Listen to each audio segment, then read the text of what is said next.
Hi guys, welcome to our daily encounter.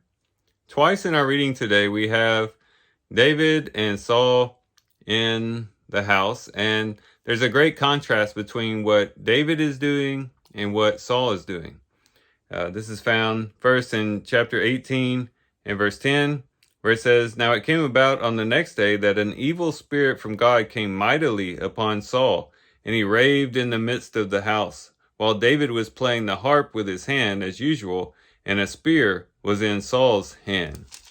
And then also in chapter 19 and verse 9, it says, "Now there was an evil spirit from the Lord on Saul, as he was sitting in his house with his spear in his hand, and David playing the harp with his hand."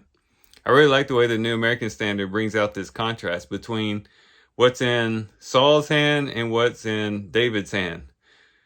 David has a harp in his hand. He's playing the harp to console and to comfort Saul with the evil spirit that he had, and to just kind of help Saul out and to bring him that comfort.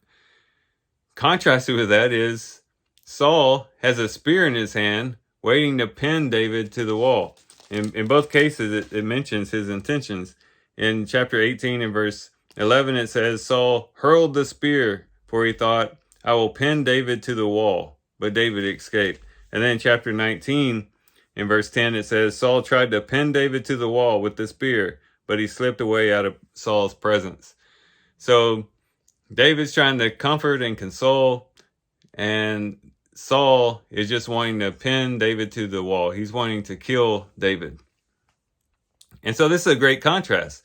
Here you have David playing the harp for a guy who doesn't really appreciate all that he's done for him. We could call really Saul his enemy.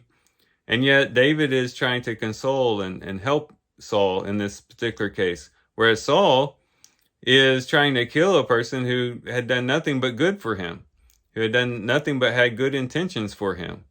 And so again, this really great stark contrast. And as we consider this, we might say, well, this might be two choices that we have each and every day. What are we going to be carrying in our hands today? Perhaps we have two choices before us. Are we going to carry a harp in our hands, so to speak, metaphorically speaking, in which we are going to be ready to comfort and console people and encourage people and uplift people, maybe even our enemies, people who don't appreciate what we are doing for them? Are we going to be there to love them and help them in their situations? Are we going to be carrying a harp as David carried the harp? Or are we going to be carrying a spear, waiting to pin somebody to the wall, just looking for someone to attack?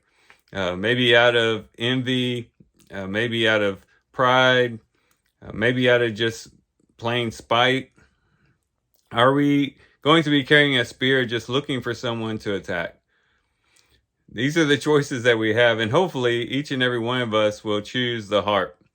That everywhere that we go, everyone that we meet, everyone that we're around, we'll just be playing the harp. We'll be speaking words of grace, of love, of care. We'll be helping people, to console people, encourage people, uplift people. We should be Davids in that sense, not Sauls who are just waiting to pin someone to the wall, wanting to destroy people with our words and wanting to put people down and things like that. So let's be very careful in the way that we interact with people. Let's be people who have a harp in our hands, ready to help and ready to benefit other people with both the words that we speak and with the actions that we take. So these are some things we can think about and reflect on as we do our reading today. With that, guys, I do thank you for watching the video today. Hope you guys have a great day. Love you guys. God bless.